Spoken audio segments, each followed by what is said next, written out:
이단원 청산별곡 10년을 경영하여예요. 자, 들어가기 전에 갈래별 특징부터 조금 정리하고 들어가 보도록 하겠습니다. 자, 청산별곡은 이제 고려가요고요. 10년을 경영하여는 이제 시조입니다. 문학의 어떤 흐름부터 조금 얘기를 하자면, 사실 문학 사조는 이제 고대가요부터 시작을 합니다. 고대가요라는 건 굉장히 옛날의 노래를 얘기를 해요. 그래서 여러분 들어보셨을지 모르겠지만 뭐 구지가 옛날에 뭐 구하구하 거부가 머리를 내놓아라 뭐 다 같이 모여가지고 이제 막 하늘을 보면서 협박하는 거진 지금 강릉에 비 안 내리잖아요. 하늘에다가 뭐 지내? 기우제 지내지. 약간 그런 느낌의 노래다라고 생각하면 되겠어요. 뭐 구지가 그러면서 이제 집단적이고 약간 주술적인 노래에서 요것도 개인적 서정, 사랑을 노래하는 어떤 개인적인 어떤 서정의 노래로 발전해 나가는 모습을 보입니다. 공무도화가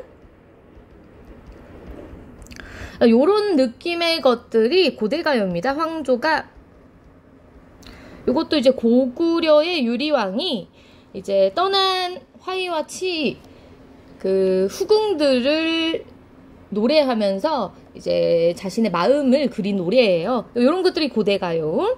자, 그러면서 이제 신라시대로 넘어갑니다. 신라시대의 향가, 향찰로 적은 노래를 우리가 향가라고 합니다.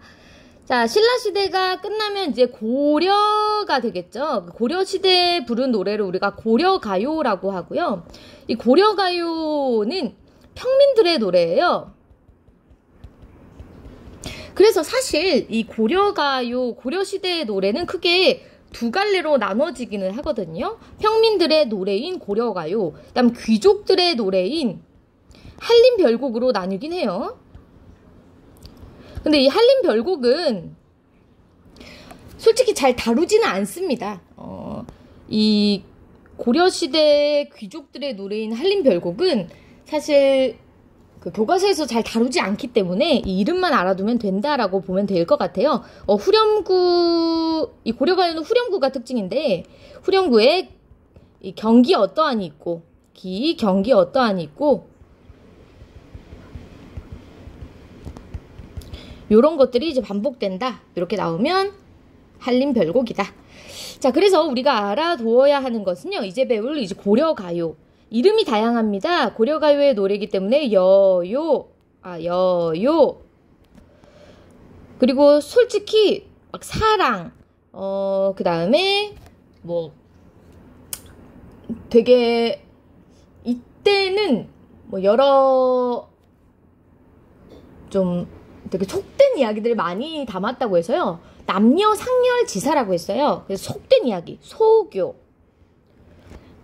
요런 다른 이름들이 조금 있었기 때문에 여요, 소교 요런 이름들을 좀 가지고 있었다. 요런 거 좀 알아둘게요. 자, 고려 후기에 또 뭐가 발생을 했냐면 시조가 발생을 했습니다. 시조가 발생을 해서요. 이 시조가 조선 전중 후기에 걸쳐서 쭉 발전을 해 나갔습니다. 자, 그러면서 시조가 길어진 산문 형태인 가사작품, 이런 식으로 발전을 겪게 되었다. 이런 식으로 좀 볼 수가 있겠습니다. 여기까지만 일단 볼게요. 그래서 우리가 지금 배울 파트가 2단원이 이제 고려가요 시조 이렇게 나왔고요. 2-2에서 가사작품 이렇게 나온다라고 볼 수가 있겠습니다. 오케바리 넘어갈게요. 자, 그러면 청산별곡의 특징은 무엇이냐? 일단 청산별곡은 고려가요 평민의 노래인데요. 자, 이때는 우리 글이 있었어, 없었어? 없었어요. 그래서 우리 말이 있었기 때문에 사실 요거는 이제 구전되었다. 입에서 입으로 전해지다가 이게 조선시대 때 기록이 됐습니다. 조선시대 때 기록이 되었다. 자, 그러다가 보니까 조선시대 때 그 궁중음악으로 이제 편입되면서 기록되는 과정에서요.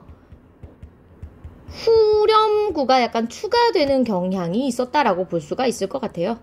오케이? 그래서 이 후렴구는 요 원래 본 음악이랑 살짝 그 내용이 조금 같지가 않다라는 특징이 조금 있겠습니다. 그런 것들을 조금 알아둘게요.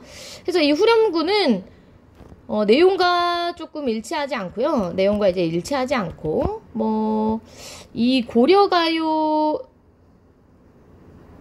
특징은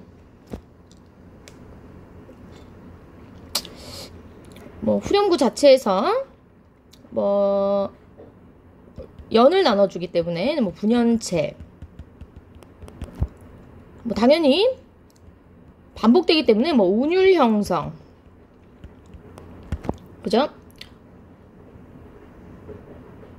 또 구조적인 안정감 요런 걸 준다. 요런 거 정도만 좀 알아두시면 될 것 같습니다. 근데 사실 청산별곡에서는 후렴구의 특징을 막 강조하는 게 아니라 내용상 해석을 좀 강조하기 때문에 그런 거를 조금 중점적으로 좀 해석해 보도록 하겠습니다. 자, 들어가기 전에 제목을 먼저 볼게요. 청산별곡. 자, 별곡은 어떤 것에 대한 노래다 이런 식으로만 좀 이해를 하고 넘어가면 될 것 같은데요. 여기서의 청산은 푸른 산입니다. 자, 푸른 산은 조금 긍정적인 의미죠, 그죠? 이상향, 우리가 가고 싶은 공간, 도피처 이런 식으로 이제 상징적인 의미가 있어요. 자, 그렇다면 고려시대의 화자들은 어떤 사람들이었을까요? 여기서 우리가 화자를 한 3가지로 설정을 하고 들어가야 시 해석이 조금 쉬워져요. 고려시대에 산 사람들은 누구였을까? 고려시대에 비트코인 사서 샀을까? 응? 회사 다녔을까? 대기업? 아니겠지. 어떻게 살았을까? 농사 지으면서 살았겠지 그지? 자, 근데 어떻게 살았길래 청산에 가고 싶을까? 살기 어려웠으니까 청산에 가고 싶겠지, 그지? 세금을 너무 많이 뗐으니까 튀고 싶은 거야. 응? 지금 내가 사는 그 삶을 버리고 유랑하고 있으니까 이곳을 떠나고 싶으니까 청산에 가고 싶은 거겠지. 벌써 지금 내 삶에 이 농사 짓는 이 공간을 버리고 지금 유랑하고 있으니까 청산에 가고 싶은 거야. 지금 벌써 유랑민이라고요. 자, 2번째. 님과 사랑하고 있는데 님이 날 떠난 거야. 나를 버리고 바람피고 떠나버렸어. 실연한 여인이에요. 님이 다시 돌아왔으면 좋겠어. 응? 여기를 뜨고 싶은 거야. 그러니까 청산에 가고 싶겠지. 그지? 이 삶을 잊고 싶은 거예요. 이런 식으로 화자를 설정하고, 3번째, 이 시기가 무신정변기라고 이제 보는 경향이 있어요. 그럼 그때의 지식인은 누구야? 문신이겠지. 무신들 다 쳐 죽이니까. 그래서 지식인, 그래서 좌절한 지식인으로, 좌절한 어떤 문신, 지식인 계층으로 이렇게 화자를 설정하고 내용을 조금 보는 게 좋다. 자, 넘어가 볼게요. 그러면 살얼이 났다, 청산에 살얼이 났다. 자, 살얼이 났다, 청산에 살얼이 났다. 요거를 우리가 좀 먼저 해석을 먼저 해보겠습니다. 현대어에서 살고 싶구나, 청산에 살고 싶구나. 사실 이것도 해석이 3가지로 된다는 의미가 있습니다. 어떻게요? 살고 싶어라, 살았으면 좋았을 것을 살리라. 이렇게 3가지의 의미로 해석이 된다는 어떤 부분이 있기 때문에 집에서 저 세탁기를 돌리고 있었어요. 자, 일단 대충 살고 싶다 요 정도 첫 번째 의미로 해석하면 큰 해석상 문제는 없을 것 같습니다. 자, 그러면 일단 해석적으로 문제가 없었다면요, 음수율과 음부율 조금 짚고 넘어가겠습니다. 자, 3글자, 3글자, 2글자. 미안. 3글자, 3글자, 2글자. 여기서 3글자, 3글자, 2글자의 반복 3, 3, 2조 음수율 체크를 할 수가 있겠고요. 그리고 사러리 사러리 랐다, 청산의 사러리 랐다 요렇게 끊어있기 때문에 삼음보.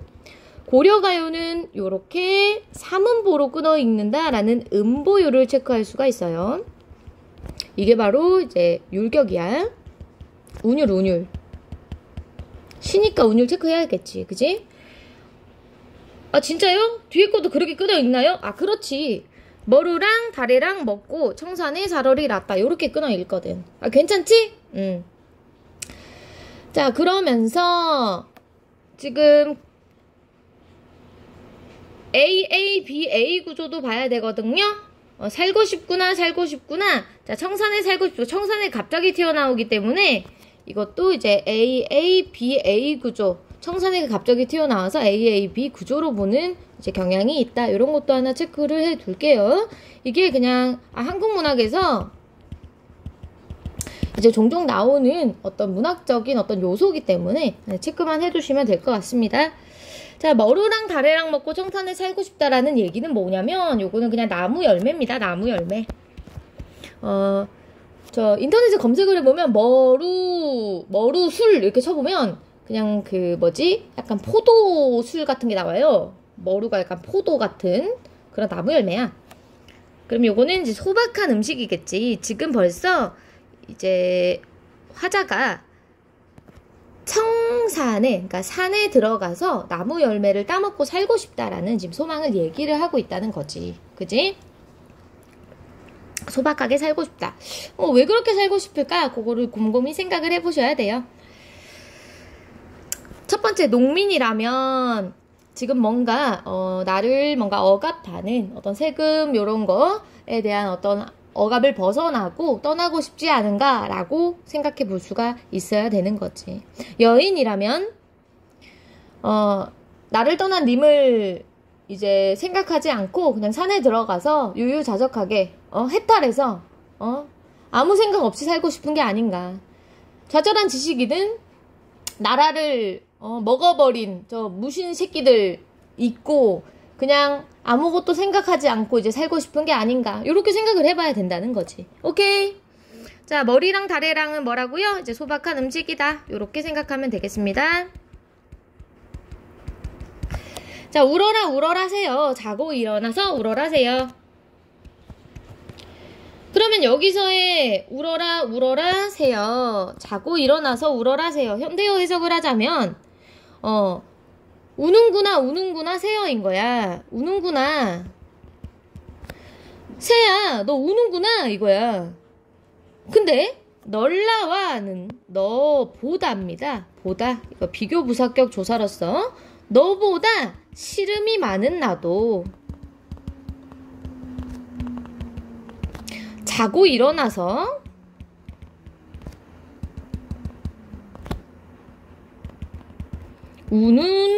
운다. 일어나서 운다. 자, 그러면 새도 울고요. 자, 새도 울고요. 나도 우는 거거든. 그럼 우리 둘 다 울고 있네. 화자 슬픈 거죠. 새도 슬픈 거죠. 그러면 이 새는 감정이입의 대상인 거야. 오케이, 감정이입의 대상이라고요. 새와 나는 그러면 처지가 같아서 동병상련이다. 객관적 상관물이면서 감정이입의 대상 이렇게 체크할게요. 정말 중요합니다. 그래서요. 문제가 어떻게 나오냐면 1, 2, 3, 4, 5 다양한 시를 주고 감정이입을 이제 얘기하는 소재들을 찾아내라고 한다고요. 오케이? 그럼 내가 조금 치사하게 이제 답을 좀 찝어주자면 대표적으로 나오는 게 산꿩도 설계 옳은 날이 있었다. 요런 거. 다른 시에서 산꿩도 설계 옳은 날이 있었다. 화자의 슬픔을 산꿩에 이입해서 산꿩도 슬프게 운다고 표현한 요런 예시가 감정이입. 또 제일 많이 나오는 게 귓돌이. 저 귓돌이. 어여불싸 저 귓돌이. 지는 달, 새는 밤. 새는 밤에 절절히 슬피 울어. 사창의 여인잠을 살때려도 답 깨운다. 잠깐만. 깨는 밤에 절절히 슬피 울어 이렇게 나오거든. 그러면 이 귀뚜라미가 슬피 울어라고 나와버리면 내가 슬픈 걸 귀뚜라미가 슬프다라고 지금 얘기한 요 시에 감정이입이 드러났다. 지금 이렇게 얘기해서 요런 것들이 정답이 되는 어떤 선지가 되는 겁니다. 뭔 말인지 이해가 되시죠? 그냥 이런 거 아예 똑같이 나와버릴 수 있는 거지. 오케이, 바리? 넘어갈게요. 됐어요. 자, 지금 얄리얄리 얄랑청 얄라리 얄라 같은 건 뭐야? 의미가 없는 후렴구입니다. 의미가 없는 후렴구라고요. 그래서 사실 청산별곡의 후렴구는 지금 의미 자체 전혀 없고 뭐 악기 소리 흉내냈다, 약간 몽골어의 영향을 받았다, 지금 약간 음악성 높이고 아까 얘기했던 것처럼 조금 흥취를 높인다 정도. 그지? 살짝 신나죠? 선생님이 아까 얘기했던 요 정도만 기억을 해주면 끝나는 부분이기 때문에 그 정도만 체크하면 되는 거예요. 계속 넘어가겠습니다. 가던 새 본다, 가던 새 본다, 물 아래 가던 새 본다. 자, 여기서의 새는 같은 새는 맞는데 이제 해석이 조금 나뉜다는 특징이 있어요. 날아가던 새, 갈던 밭이랑 이런 식으로 해석이 나뉘는데, 자, 이유는 아까 우리가 화자를 나눴기 때문이겠지. 그치? 자, 일단은 해석 그대로 한번 볼게요. 가던 새 본다, 가던 새 본다, 물 아래 가던 새 본다. 자, 일단 첫 번째, 날아가던 새 본다, 날아가던 새 본다. 물 아래 가던 새 본다. 일단 물은 원순모마가 일어나지 않은 상태인데 옛날 중세국어에서는 물을 물이라고 표기했다라는 거예요. 이건 그렇게만 알고 있으면 돼. 근데 상징적으로 의미가 지금 청산과 대비되는 의미로 지금 속세를 의미한다라는 거예요. 선생님, 왜요? 선생님, 왜요? 자, 무슨 말이냐면 이거지. 일단 우리가 이상향으로 떠나고 싶은 거잖아. 그치? 이상향으로 떠나고 싶은 거잖아. 근데 굳이 뭔가 비치는 혹은 물에 비치고 뭐 가던 새, 뭔가 왜 지나가던 새를 왜 보냐 이거지. 그치? 그러니까 뭔가 이건 미련의 의미로 해석해야 된다는 얘기예요. 미련의 의미. 오케이? 그러니까 물 아래 가던 새 본다라는 것은 의미적으로 이제 나아가는 것과 반대인 것이다. 속세, 뭔가 미련을 의미하는 것이다. 요렇게 우리 해석해야 되니까 물을 속세, 청산과 대비되는, 바다와 대비되는 속세로 일단 해석해 줘야 된다는 얘기야.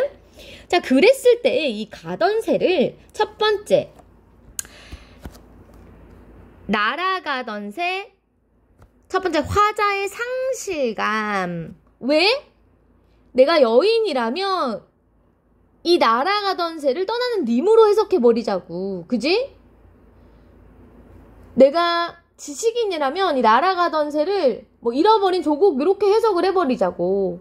그러니까 이거는 의미적인 거예요. 시에서는 그냥 날아가던 새로 해석하면 돼. 자, 그랬을 때 상징적인 의미가 화자의 상실감인 거지. 뭔가 떠나버리는 것이니까. 오케이? 자, 그랬을 때 익묻은 장글란, 이것은 그러면 어떻게 되겠어요? 이끼 묻은 은장도, 이끼 묻은 지식인의 어떤 병장기가 되는 거야. 자, 선생님 지금 아직 농민 얘기 안 했다. 자, 가던 새 본다. 가던 새 본다. 물 아래 비치는 어떤 가던 새 본다. 요거는 어떤 의미적으로 내가 현실적으로 미련을 가지는 어떤 상실감에 대해서 생각을 하면서 아직 내 손에 쥐어져 있는 좀 녹슨 어떤 은장도라든지 병장기라든지 더 이상 사용할 수 없는 어떤 것들에 대한 미련을 얘기하는 현실적인 어떤 미련을 얘기하는 현실의 삶에 대한 미련을 얘기하는 구절이다라고 봐야 되는 거예요. 자, 이제 농민이라고 생각하고 이 구절을 해석을 한번 해보자고요. 자, 농민이라고 해석할 때 이 가던 새는요, 갈던 사례로 해석이 됩니다. 사례요. 갈던 사례. 그랬을 때 물 아래에 비치는 그 갈던 밭이랑으로 해석이 됩니다. 밭이랑. 갈던 밭 본다, 갈던 밭 본다. 물 아래 비치는 갈던 밭 본다. 그럼 여기서 이끼 묻은 장글라는 이끼 묻은 쟁기가 돼, 쟁기. 이끼 묻은 쟁기 가지고 물 아래 갈던 밭 본다. 그럼 결국 이거 진짜 속세에 대한 미련이 됐겠지. 그지? 속세에 내가 현실에서 여전히 약간 유랑을 하다 보면 지치거든. 그래도 정착하던 삶이 좋거든. 예, 그거를 약간 떠올리면서 속세에 대한 미련을 떠올린다라는 얘기예요. 자, 그러면 첫 번째 연 뭐였다고? 청산에 대한 동경이었지? 천산 동경. 두 번째, 울어라 울어라세요. 자고 일어나서 울어라세요. 너보다 싫은 많은 나도 자고 일어나서 운이 놀아. 삶에 대한 어떤 비애, 고독. 세 번째, 갈던 밭 본다, 갈던 밭 본다. 가던 새 본다, 가던 새 본다. 물 아래 비치는 가던 새 본다. 이끼 묻은 장글란 가지고 물 아래 가던 새 본다. 이거는 뭐예요? 어떤 삶에 대한 미련을 지금 얘기하고 있다라고 볼 수가 있겠습니다. 자, 연애에 대한 어떤 주제를 이렇게 한 단어로 정리해보는 것도 중요해요. 자, 이렇게 저렇게 해서 낮은 지냈는데, 자, 내가 왜 이렇게 정리를 하고 있냐면, 이게 1, 2, 3, 4, 4연씩 끊어져요. 5, 6, 7, 8, 요렇게 대칭 구조를 지닌다고. 그래서 4연에서 마무리가 돼야 되는 얘기예요. 자, 마지막. 이렇게 저렇게 해서 낮은 지냈는데, 이렇게 저렇게 해서 낮은 지냈어. 얘들아, 우리 아빠도 있잖아. 낮은 어떻게 지내거든? 근데 밤에 개 아파. 알지? 오리도 가리도 없는 밤은 또 어떻게 할까? 야, 낮에 차였다? 밤에 개 슬픈 거 알지? 그지? 이렇게 저렇게 낮은 지냈는데 오리도 가리도 없는 밤은 또 어떻게 할까? 비탄과 절망. 그러면 진짜 이거는 정말 슬픈 거야. 완전 고독이 완전 극강이 되거든. 이제는 더 운명에 대한 어떤 고독감이 이제 극에 달합니다. 자, 요런 식으로 결국 지금 보면, 자, 청산에서 나는 뭔가 깔끔하게 청산으로 갔나요? 아, 못 갔지. 그지? 못 갔다라는 걸 지금 생각을 하셔야 돼요. 자, 그러니까 어디 가겠어? 바다에 가야 돼요. 자, 5연. 자, 바다에 갔나요? 갑자기 돌레기 나오네? 자, 이게 문제인 거야. 자, 6년에 지금 바다 얘기가 나와요. 그래서 사실 요것은요, 여기서부터 좀 헷갈릴 수가 있는데, 구전되다가 보니까 형식적으로 5연과 6연의 위치가 바뀌었다라는 이야기가 있습니다. 다시요. 자, 지금 보면요. 자, 크게 볼게요. 선생님이 맘대로 하는 게 아니고, 자, 여기 보면 사르르 사르르다 나오지.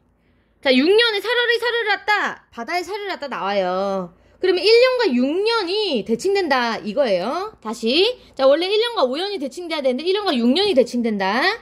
자, 그러면 이게 5년과 6년이 진짜 자리가 바뀐 게 맞으면 2년과 5년이 대칭이 돼야 돼. 볼까?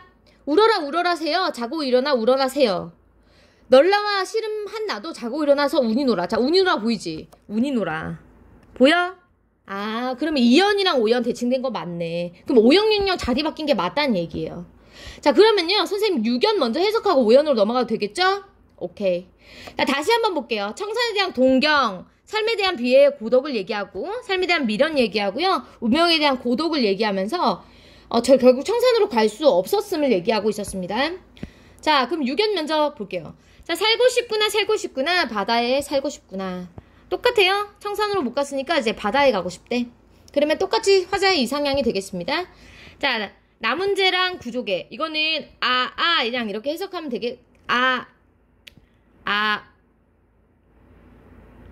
오 이런 식으로 그냥 해석하면 될 것 같아요. 나모자기 이런 식으로. 나모자기 구조개. 굴이랑 조개예요. 굴 앤드 조개. 굴이랑 조개 좋아하세요? 소박한 음식인 거지. 소박한 음식. 살고 싶구나. 살고 싶구나. 살고 싶다. 어디에? sea. 바다에. 나문제는 해초예요. 해초랑 굴이랑 조개 대충 먹으면서 바다에 살고 싶다. 그러면 바다에 대한 동경. 바다 동경. 문제 없어요. 자, 일로 넘어갈게요. 어디 던지던 돌인가. 자, 요것도 있잖아. 삶과 운명에 대한 약간 비애야. 아까 두 번째가 내용이 그랬거든. 왠지 한번 볼까? 어디 던지던 돌인가. 누굴 맞히던 돌인가. 이거 뭔 소리냐면 갑자기 내가 길 지나가다가 새똥 맞거든? 그럼 기분 나빠 안 나빠? 나빠. 근데 그 똥 날 저격하기 위한 새똥이었니? 아니야. 여기서도 마찬가지야. 어디 던지던 돌인가, 누굴 맞히던 돌인가, 미워할 리도 없이 사랑할 리도 없이 맞아서 운다. 그럼 이 돌은 뭐예요? 인간의 운명, 피할 수 없는, 예상하지도 못한 것을 얘기해요. 화자의 비애를 일으키는 그런 매개체. 그냥 내 운명이 왜 이러니? 삶에 대한, 운명에 대한 슬픔을 얘기한다고. 뭔 말인지 이해되지? 운명적인 체념을 얘기하고 있다. 그냥 내 삶이 왜 그러니? 이렇게 얘기하고 있는 거예요. 오케이? 자, 그러면 사실 우리 다 그렇지. 너네 공부하면서 무슨 생각해? 나는 왜 공부를 하고 있을까? 내 삶은 왜 그럴까? 너네만 그런 생각할까? 다 똑같다 이거야. 너 누구 미워할 건데? 부모님 미워할 거니? 조물주 미워할 거니? 얘랑 지금 너 생각 똑같다는 거지. 계속 넘어가겠습니다. 7년. 자, 가다가 듣는다. 애정지는 부엌이에요. 부엌에 가다가 듣는다. 사슴이 대에 올라서, 장대에 올라가서 해금을 켜는 것을 듣는다. 자, 요거는 해석의 문제라고 했습니다. 자, 첫 번째 현대어 해석. 그대로 해석을 해보니 사슴이 장대에 올라가서 해금을 연주한다는 뜻이고, 이것은 국문학자들이 곰곰이 생각을 해보니, 야, 이거는 아무리 봐도 개소리다. 그냥 기적이 일어나기를 바라는 절박한 심정으로 해석을 한 겁니다. 자, 두 번째. 야, 이거는 사람이 오타다. 그런가? 그러면 이렇게 해석을 하자. 사람이 음악을 연주하는 것일 것이다. 그러면 괴로움을 잊고 싶은 심정이 아닌가? 요렇게 해석한 게 두 번째 해석. 세 번째. 야, 이때는 장대놀이, 광대놀이가 되게 유행하던 시절 아니었니? 군가? 그럼 사슴으로 분장한 게 아니겠니? 요거야. 사슴으로 분장한 광대가 장대에 올라서 해금을 연주한 것일 것이다. 요렇게. 자, 그러면 7년은 뭐겠니? 7년은 뭐겠니? 여러 가지로 삶에 기적이 일어나기를 바란다. 어떤 삶에 대한 어떤 소망, 요런 게 드러나는 연이다라고 볼 수가 있겠습니다. 그지? 왜? 우리 아까도 그랬잖아. 낮은 어떻게 지냈는데 밤은 어떻게 할까? 요런 걸 생각하면서 우리 살잖아요. 로또 복권 맞았으면 좋겠다. 이렇게 살잖아요. 그거예요. 자, 마지막 8년은 그래도 좀 엔딩이 좋았으면 좋겠지. 아까 청산에 갔어 못 갔어? 못 갔으니까 바다로 갔겠지. 근데 유감스럽게도요, 우리 8년에서도 바다로 가지는 못합니다. 어떻게 끝나냐? 궁금하죠? 음주 엔딩. 결국 우리 청산과 바다는 못 가는데요, 비슷한 데로 떠나긴 해요. 어디로? 술의 나라로 가봅시다. 가다가 배부른 독에 설진 강수를 빚어라. 자, 무슨 뜻일까요? 큰 항아리에 설진 강수, 농도가 짙은, 발효가 잘 된 술을 빚는다. 술은요, 여기서 일시적으로 이 고통을 해소해주는 어떤 소재가 되겠습니다. 조롱곤 누룩이 매와 잡서하니, 요거는 술이 나를 잡는다는 표현인데 주객전도겠죠. 야, 내가 잡는 거야? 지금 술 냄새가 나를 잡는 거야? 야, 내가 술 먹는 건데 술이 나를 잡는다라고 표현하네. 아, 굉장히 문학적입니다. 자, 근데요, 뭐 술이 나를 잡는다, 술이 임을 붙잡는다, 이렇게 두 가지 해석이 있긴 하는데 결과적으로 술이 고통을 해소한다, 요 정도로 뭐 임이든 화자든 이거는 학교에서 해석해 주는 것에 따라 달라지긴 합니다. 어쨌든 그 정도로 봐주시면 되겠고요. 네, 어떻게 할까입니다. 뭐 어떻게 하긴 어떻게 해. 먹어야지, 그치? 체념적 태도, 그냥 술 먹고 이걸 일시적으로 고통을 해소한다, 요 정도로 봐주시면 되겠습니다. 자, 이 부산 사투리에 그런 것들이 있죠. 내가 어떻게 할까? 막 이렇게 얘기를 하는데 어떻게 한다는 거야? 어떻게 할 수 없다는 얘기예요.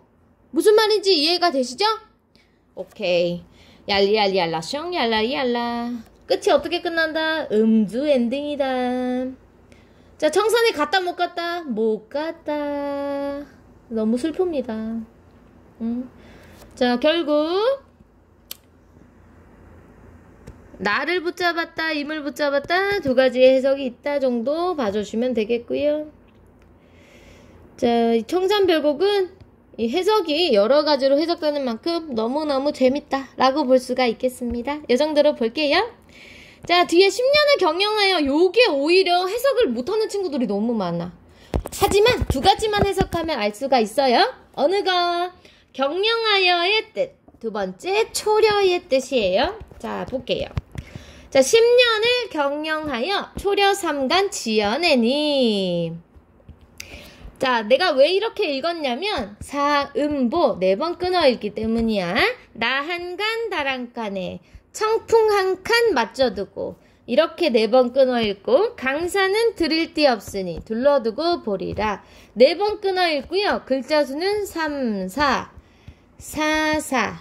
보통 3글자, 4글자가 반복되는 3, 4조입니다. 자, 조선 전기의 평시조고요. 3장 6구 45자 내외의 아주 기본적인 구성을 가지고 있는 정형시입니다. 자, 평시조의 어떤 구조는 외워주셔야 됩니다. 자, 문제가 무엇이냐면 10년을 경영하다의 뜻을 잘 모른다는 거. 그냥 계획했다는 얘기야. 요 송순 요 아저씨는 있잖아요. 조선시대 사람인데 거진 80살 정도 살았어. 야, 그러면 조선시대 사람인데 80살 살았다는 거는 돈 개 많겠지. 그지? 야, 근데 10년을 개고민해가지고 초려는 초가집이거든? 야, 초가집 3칸 지었다는 게 말이니? 야, 이거 구라야 진짜야. 구라는 아니고 이 사람이 어떤 사람이냐는 얘기냐고. 그치? 이 사람은 그러면 어떤 사람이야? 원래부터 검소한 사람인 거야. 검소가 뭐니? 돈 잘 안 쓰는 사람. 뭔 말인지 이해되지? 응? 돈 있어도 돈 안 쓰는 사람 있잖아. 그런 사람인 거야. 그렇게 생각하면 된다고. 이해되니? 자, 10년을 머릿속으로 계획해가지고 초가집 3칸 지은 거야. 오케이? 그래서 나 한 칸. 자, 초가집 3칸. 자, 여기 나. 초가집 달은 한 칸. 누구? 달 줬어, 달. 초가집 달은 한 칸. 누구? 아, 바람 준 거야, 바람. 그럼 우리는 하나네. 우리 친구. 우리 친구야. 그럼 얘네는 뭐가 된 거야, 지금? 사람이 된 거잖아. 의인법 쓰였고요. 사실 얘네는 다 자연이거든. 지금 자연을 대신해서 쓴 표현들이라서 이런 걸 우리가 대유법이라고 해요. 대유법 쓰였고요. 우리 자연과 내가 하나가 되는 거를 뭐라고 하냐면 물아일체. 사물과 내가 하나가 된다라는 표현이에요. 그래서 여기서 의인법 나오고 대유법 나오고 물아일체가 느껴진다라고 볼 수가 있겠습니다. 자, 가까운 경치, 근경, 먼 경치, 원경이 드러나요. 왜요? 강산. 자, 우리 디아인지 학원에서 뒤를 돌아보면요. 전관의 경치가 싹 보여. 원경 바로 보인다고. 그치? 강산은 들을 데 없으니 병풍처럼 둘러두고 본다. 병풍에 비유를 해버리거든. 요런 직유법도 드러나기 때문에, 은유법도 드러나기 때문에, 그치? 강산은 들을 데 없으니 둘러두고 본다 라고 얘기를 하면서 비유적인 표현도 드러나기 때문에 자연과의 동화, 요런 자연 친화적인 발상이 드러난다라고 볼 수가 있겠습니다. 자, 이 정도로 보면 될 것 같아요. 굉장히 풍류적이죠. 자, 이거는 조선 전기의 시조인데 이유가 뭐냐면 조선 전기에는 유교적 충의 사상, 그러니까 임금에 대한 충성스러운 마음 혹은 어떤 자연 친화적인 이런 내용들이 주로 드러난다. 이렇게 보면 될 것 같아요. 조선 전기 작품의 특징이에요. 자, 동짓단 기나긴 밤 한 허리를 버여내요. 자, 요거는 조선 중기의 대표적인 작품이에요. 자, 이유는 무엇이냐 하면 지금 보면 이제 훈민정음의 대표적인 어떤 표기 방법들이 나오고 있죠. 그래서 이제 황진이의 시조이면서 우리말의 아름다움이 드러나기 때문에 중기 작품이다라는 걸 알 수가 있습니다. 자, 내용을 조금 살펴보면요. 자, 동짓달 기나긴 밤 한허리를 버여내요. 자, 첫 번째, 밤에 한허리를 베어냈다. 시간을 이렇게 허리를 베어냈대. 자, 시간을 싹둑 잘라서 한허리를 베어냈다라고 하면서 추상적인 시간이라는 개념을 구체화 시켜버렸거든요. 요게 시험에 자주 나온다고. 추상적 개념의 구체화. 추상적 개념의 구체화를 낸다. 오케이. 근데 이 시간을 그러면 싹둑 잘라내서 어떻게 할 거냐면요. 봄바람같이 따뜻한 이불 아래 잠깐 킵 해놓는 거야. 자, 서리서리는 음성 상징어인데요. 똘똘똘똘똘 말아 넣는 모양을 얘기합니다. 사랑하는 님을 어로님이라고 하고요. 정드님. 오신 날 그 밤에 아까 킵했던 걸 살짝 꺼내. 굽어진 모양을 구비구비라고 하는데 그대로 펴입니다. 자, 그래서 대조. 자, 굽었던 걸 펴기 때문에 대조적인 표현. 이미 없는 시간, 이미 있는 시간이기 때문에 대조적인 표현. 요렇게 이제 내용적인 걸 볼 수가 있다. 결과적으로 주제는 임에 대한 어떤 그리움이다 라고 볼 수가 있겠습니다. 임과 같이 있고 싶은 마음이다 이렇게 볼 수 있겠습니다. 자, 마지막 시조는요. 후기 시조예요. 사설 시조고 초장, 중장, 종장. 요거는 평시조의 어떤 형식상 특징 그대로 유지를 하고 있는데 여기서는 중장과 종장이 지금 굉장히 길어진 게 보이죠? 굉장히 길어진 게 보인다. 자, 내용상으로는 논밭가락 인매고 배잔방이 대님처 친들 매고. 지금 초기 작품은 유교적 충의사상, 자연친화사상, 중기는 러브, 사랑이 나왔고요. 후기 작품은 이제 농민들의 현실적인 삶을 다루고 있다. 그지? 농민들의 현실적 삶을 다루고 있는데, 뭐가 보이니? 개 열심히 일하는 게 보이지? 논밭 갈고, 야, 김 매는 건 잡초 캐는 걸 얘기한다. 지금 배잔방이 대님처 신들매고가 뭐냐면 이거 옷이에요, 옷. 자, 대님처가 뭐냐면 이게 바지를 이제 신발에 똘똘 묶는 걸 얘기해. 바지를 이렇게 안 벗겨지게 이렇게 똘똘똘똘 묶어. 이걸 얘기해요. 자, 낫가라 차고 도끼 벼력 싹싹 갈아가지고 허리에 차. 그 다음에 깊은 산속에 고 들어가. 그 다음에 딱딱하게 마른 그런 나무를 잘라가지고 지게에 짊어가지고 이제 나무 다 한 거야. 그거 나무를 해야 겨울에 이제 나무 떼가지고 따뜻하게 살 거 아니에요? 그 다음에 샘을 찾아가가지고요 이제 쉬는 거야. 거기서 얼굴도 씻고 잠깐 쉬어. 맘마 먹어. 그 다음에 담배 펴. 거기서 쉬어. 그지? 그래서 구체적 생활상 열거법 나오고요. 사실적인 삶 묘사가 드러납니다. 자, 저녁 됐어요. 자, 그럼 체크할 거 사실 공간적 이동, 무림산 중샘. 자, 시간적인 배경, 점심에서 석양 이렇게 체크하면 되겠습니다. 그래서 시간적인 배경의 이동에 따라서 공간적인 배경의 이동, 시간적인 흐름의 이동에 따라서 어떤 농민의 삶을 묘사하고 있다, 열거하고 있다. 요 정도로 봐주시면 된다. 낙천적이고 풍류적인 태도, 유유자적한 삶을 보여주고 있다. 요 정도가 이 시의 특징이다라고 볼 수가 있는 거예요. 요 정도만 보겠습니다. 알겠죠? 자, 그러면 청산별곡 10년을 경영하여 요 정도만 보면 본문은 마무리가 된다라고 보면 되겠습니다. 오케이, 바리? 끝.